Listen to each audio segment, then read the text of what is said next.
Okay, we're going to work on some art elements using Illustrator, and I want to show you how to create boxes, cylinders, some of the basic shapes using perspective, horizons, vanishing points, and that sort of thing with digital artwork. So go to Illustrator, open Illustrator, and just name this Art Elements and your initials. And what I'm going to do is where it says size, I'm going to make this letter.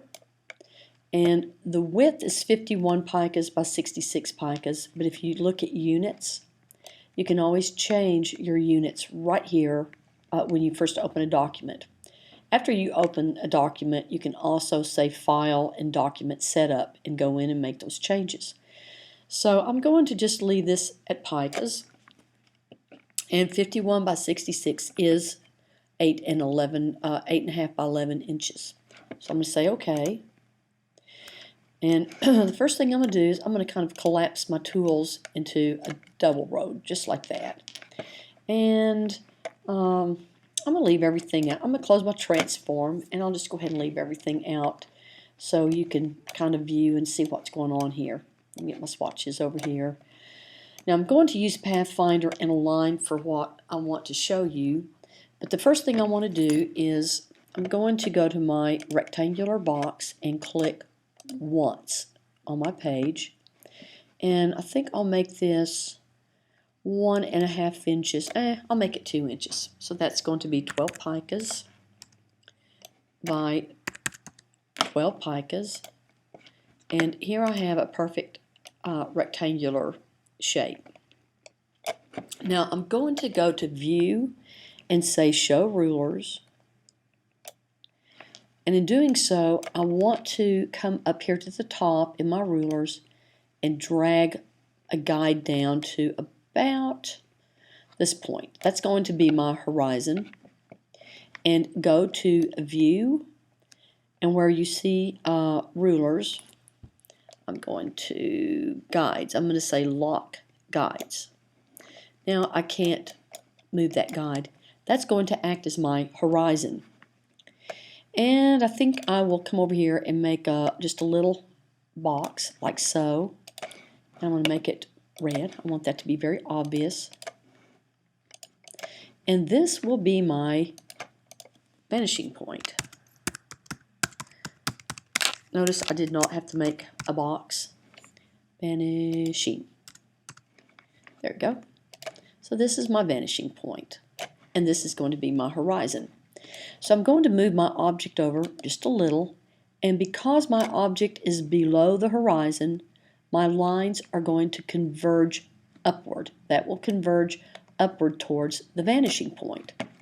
So the first thing I'm going to do is get rid of the stroke, and I want to make 3 sides for my box, and I'm going to make each one a separate color.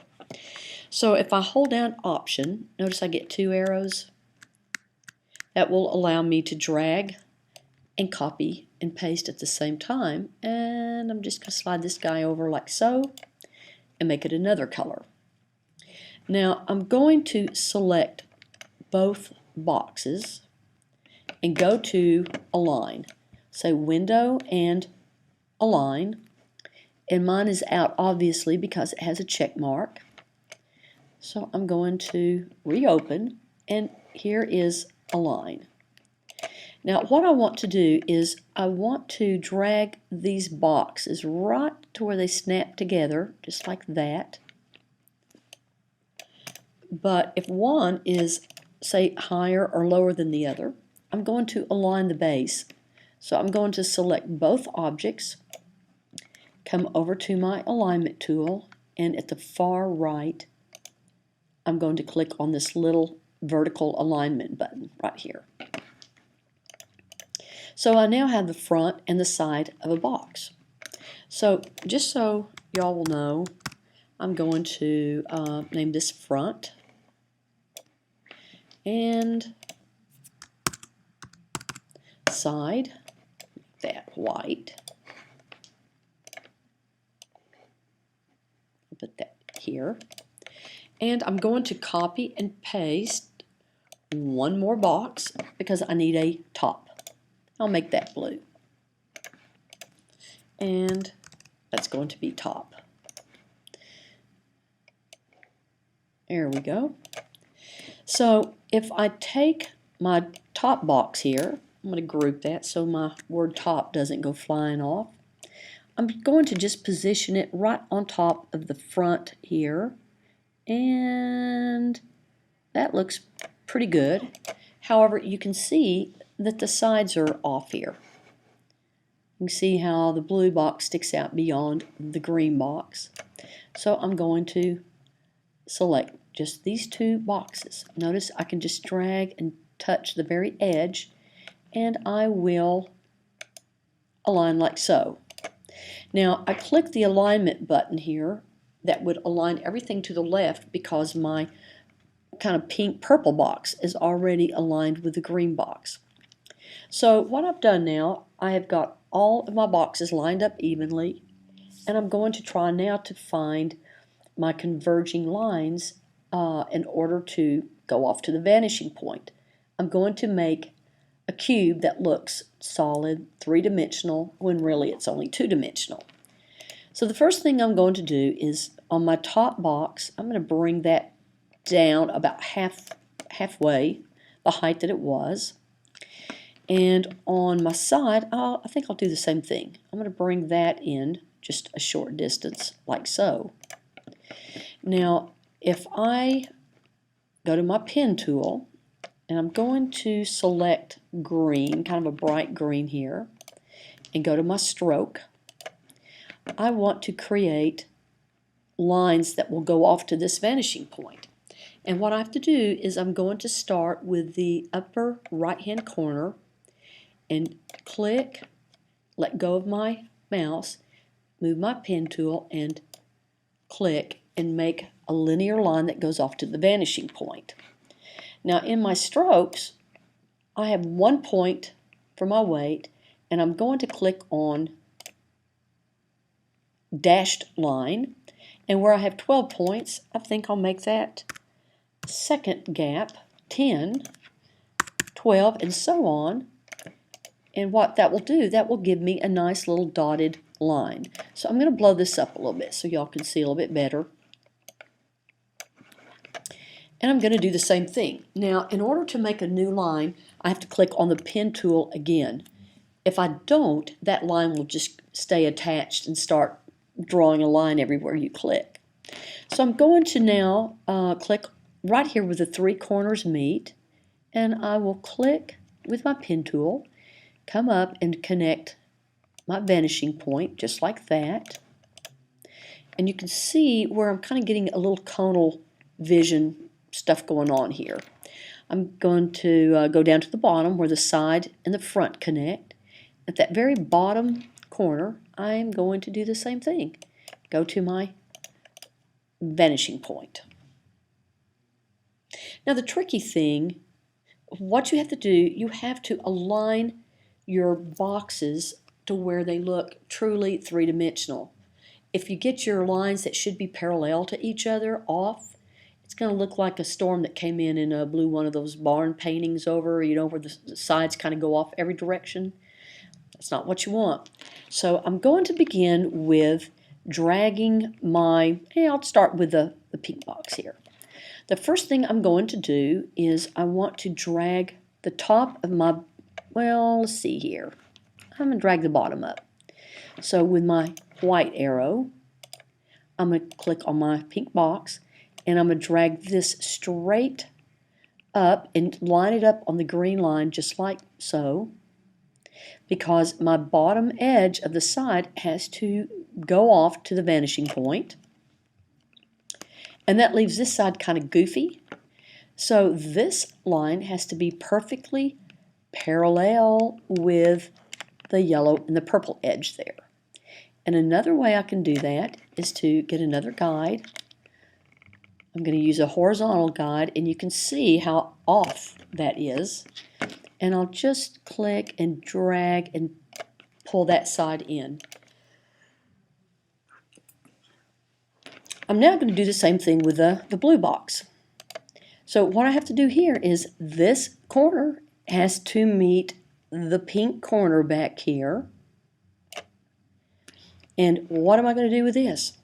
This is where one of those barns kind of gets blown around in the tornado and looks like it's about to fall over.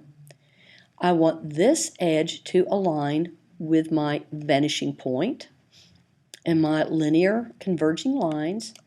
So I'm going to bring this over and align that right here on my little green dotted line. But something's still wrong. So I have to find a horizontal guide that's going to make the blue box back here parallel with the front edge of that blue box. So I'm going to get another guide. There you have it. You see how completely off that top is? Now if you use the naked eye, you can look at it and go, oh, I think that looks pretty good. But when it prints, it's going to look terrible. And to do it correctly, you don't want to do it at all if you're not going to do it the right way. It's really important that you do. So I'm going to drag this little blue edge back and maybe just up a tad. By the way, these guides will snap. They will snap wherever you want them, and you can take that snapping guide off. So here I have a box that appears to be three-dimensional, but it's really only two-dimensional. So there's my actual size. This is my horizon. I'll type horizon right here. Now you probably had this in art if you took art in school. However, your horizon is wherever, what is ever eye level. So if you're laying down on the floor and you're watching TV and you look over and you have a coffee table, you're going to see under the coffee table because that object is above your eye level. If you stand up to go into the kitchen and get something to drink, now your eyes are above that coffee table because, again, horizon is where your eyes are. You're going to see the top of that object or of that coffee table because now your eyes are above that object. So this is two-point perspective. So I'm going to just drag this right here. Now, I'm not going to go through the 2-point and 3-point right now. We can do that a little bit later, but I'm going to drag all of this, well, now I'm going to leave it where I had it because of the horizon. Okay, so here you've got 2-point perspective with your objects. And by the way, you can do anything with this. You can make this a building. If I decide I want to copy and paste this, I can ungroup the second one, get rid of all of this stuff. Let's see here. Where's my little top? There we go. And so now I have this wonderful little cube, and I could scale this down and maybe make the whole thing a gradient.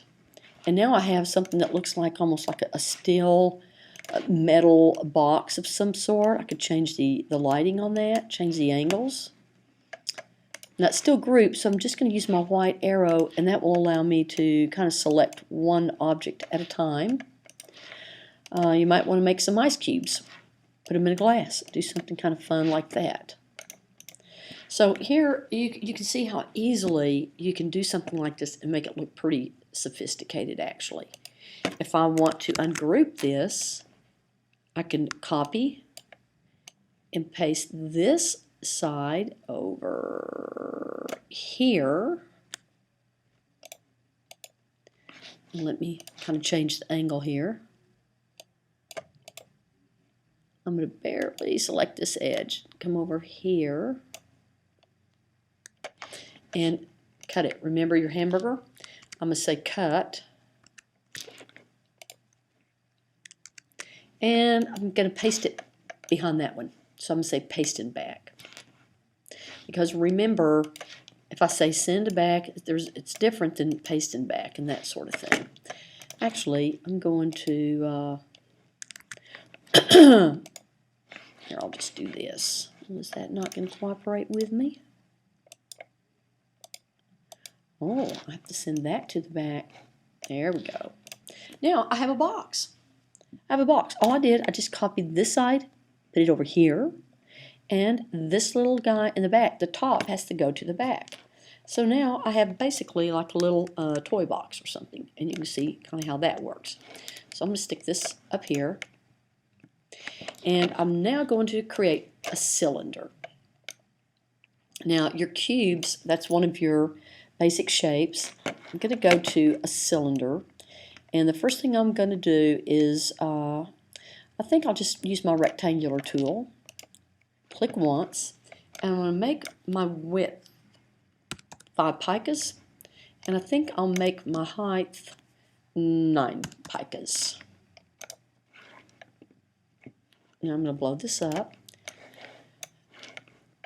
And the first thing I need to do is I need to also create an elliptical shape the same width. So I'm going to come over here and say I want my width to be 5 picas. That's what I used on my rectangle. And I think I'll make the height 3 picas. Now, what's important with this, I'm going to change the colors here, make it a little easier for y'all to see. I'm going to copy and paste this shape. I need 2 elliptical shapes, one for the top and one for the bottom.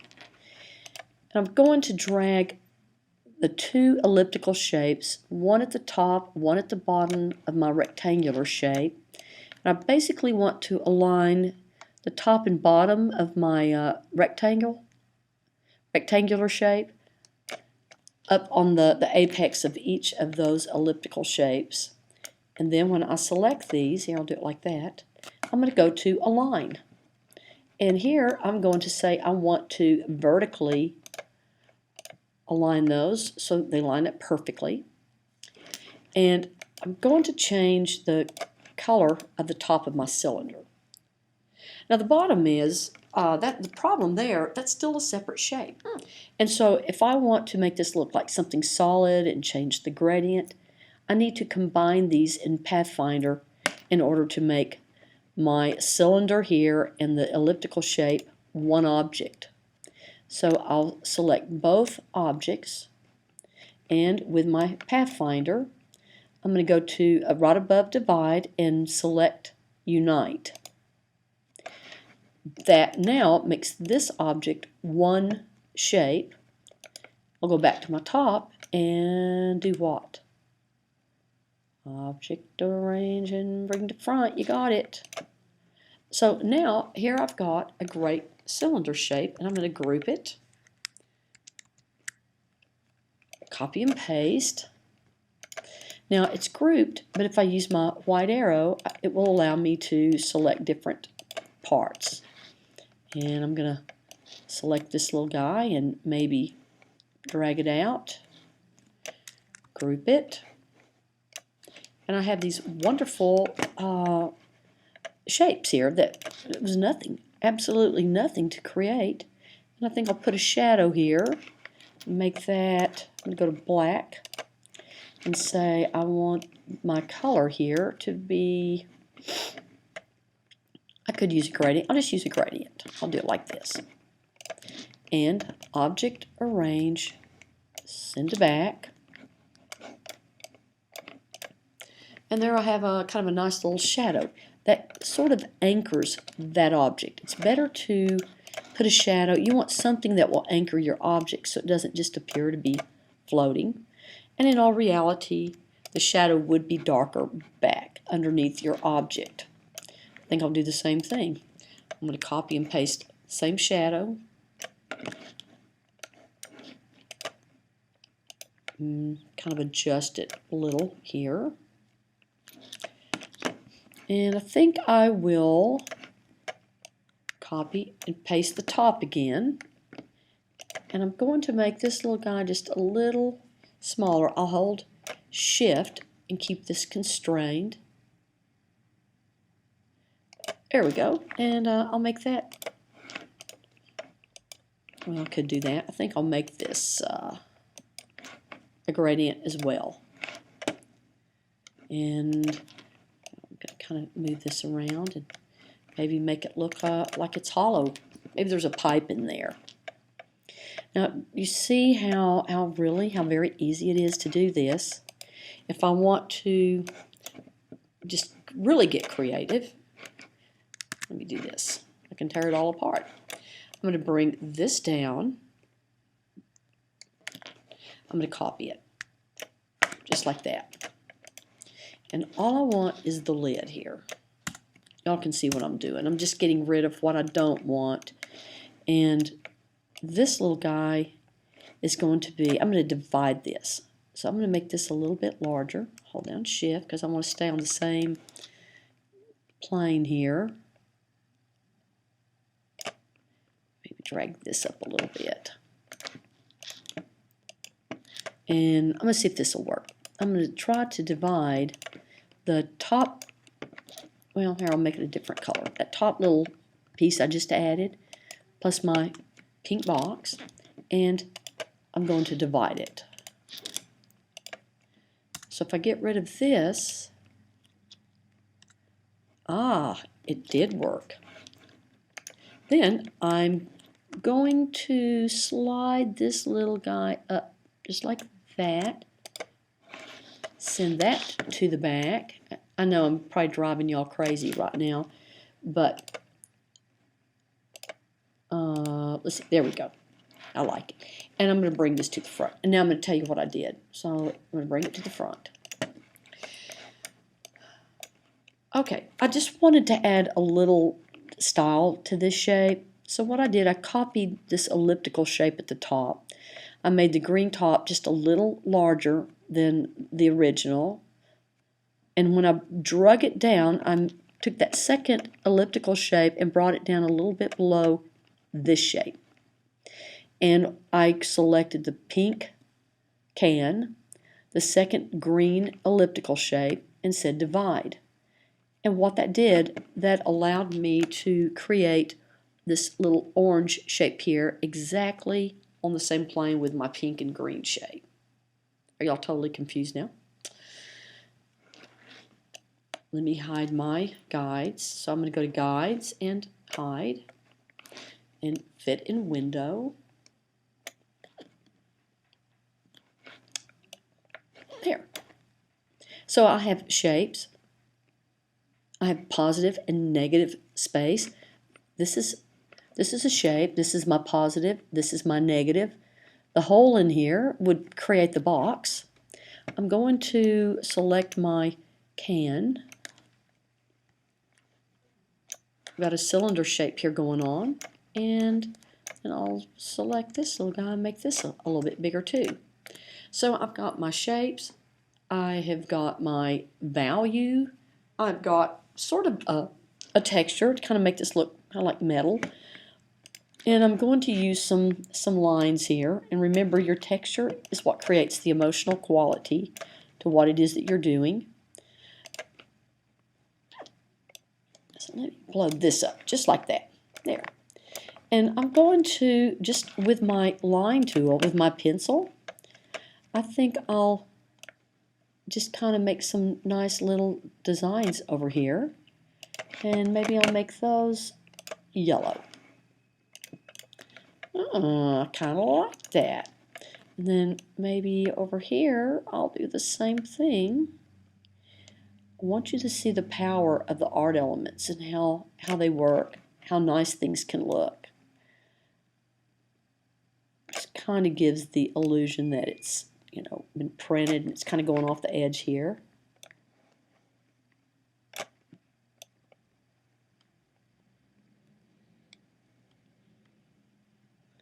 Kind of getting carried away. Stop me here in a minute. There. Maybe one or two more over here.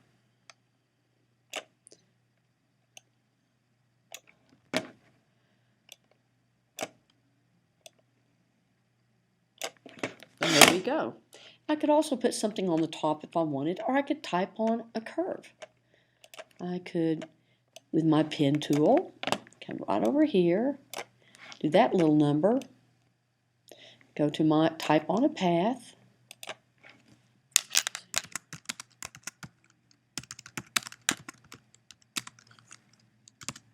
a little pink box there. And I'm going to change, I'm going to go to Window and Type, and I think I'll just say Character. And when I do, it's going to give me options for my fonts, point size, my leading, my tracking. I have paragraph styles, open type styles. I'm going to go back to character and say, okay, I want this to be 10 points. Still too big. I think I'll leave it and make my my box here a little bit bigger because it's really too tiny. There we go. And now I can take my little pink box and just put that right here where I want it. So I like it. There. And I'm going to say fit actual size or fit in window. And there I've got it. So I'm going to put this over here at the bottom. And I'll take my little can or whatever, stick it up here at the side and make a little more room like this. I'll just do that. Okay, I'm going to have to move this up because I'm in a no printing area. There we go. Yeah. There. So I've got a cube, got a cylinder, I've got two cylinders. I've used some lines. I've used gradients. You can kind of see what texture would look like on these objects. I could also, with my brush, maybe create some kind of a design. I kind of like that. And maybe I'll come over and make my points a little bit smaller.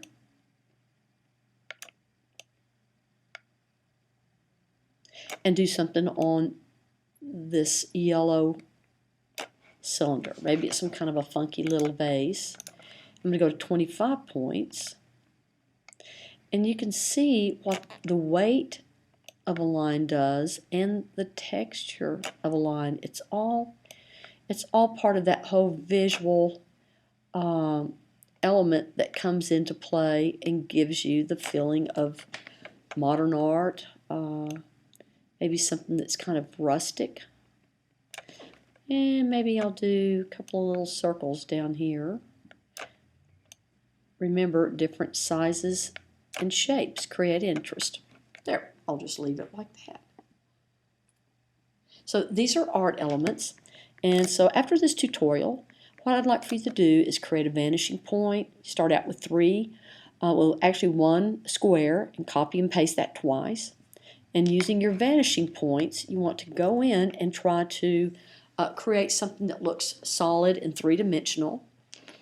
All I did, I copied this one side on my box and put it over here to create a hollow box.